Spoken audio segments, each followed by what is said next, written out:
Monsieur le Président, en préambule, je souhaite dénoncer la hausse des actes antisémites dont la France est victime. C'est intolérable et c'est une infamie. La République doit être exemplaire et doit punir les coupables de ces actes. Ma question s'adresse à Monsieur le Premier ministre. Le rapport annuel de la Cour des comptes vient d'être publié et le moins que l'on puisse dire, c'est qu'il ne donne pas quitus à la politique économique du gouvernement auquel vous appartenez. Votre gouvernement fait preuve d'un laxisme budgétaire majeur. Tous les voyants sont au rouge.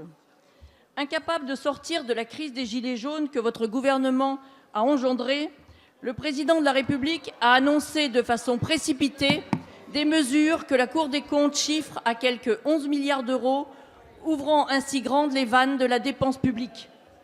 Le résultat, c'est une aggravation du déficit de notre PIB que vous aurez bien du mal à contenir à 3,2%, d'autant plus que les prévisions de croissance ont été revues à la baisse, 1,3% cette année, l'un des taux les plus faibles de la zone euro. Pire, le budget que vous avez proposé est manifestement insincère.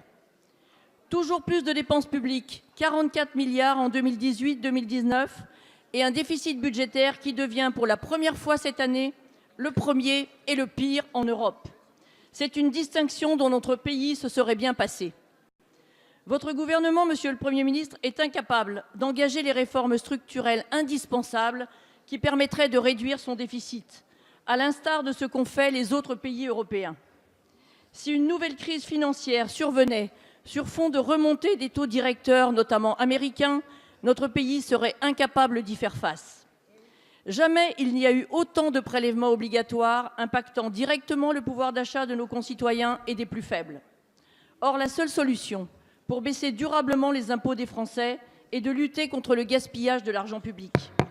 Monsieur le Premier ministre, quand allez-vous enfin prendre conscience de l'urgence à agir en présentant un plan de réduction majeure de la dépense publique qu'appelle notre pays ? Merci, madame. La parole est à monsieur Olivier Dussopt, secrétaire d'État auprès du ministre de l'Action et des Comptes publics. Merci, monsieur le Président. Mesdames et messieurs les députés, madame la députée. Le rapport annuel de la Cour des comptes est un exercice d'exigence, c'est un exercice démocratique qui engage chacune des majorités, mais aussi chacun des parlementaires, à porter un regard rétrospectif sur l'exécution budgétaire. Vous ne serez pas surpris, madame la députée, que le gouvernement ne partage pas l'appréciation que vous portez sur ce rapport. Ce rapport souligne les efforts qui ont été faits en matière de sincérisation des comptes. Il souligne les efforts qui sont faits en matière de maîtrise des dépenses.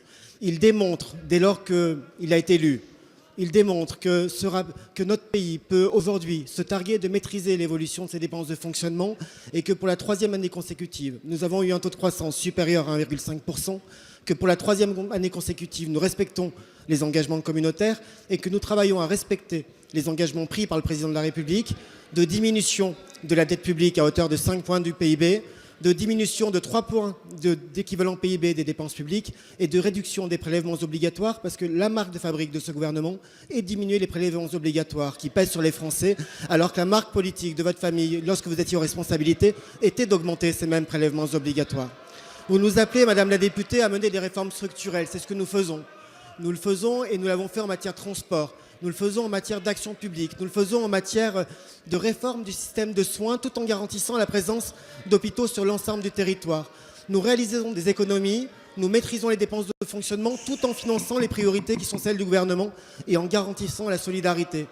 Il faut, madame la députée, prendre le temps de regarder ce que nous avons fait et vous verrez que la différence entre ce que nous faisons et ce que vous dites est manifeste. Et puis, madame la députée, permettez-moi de terminer par une interrogation.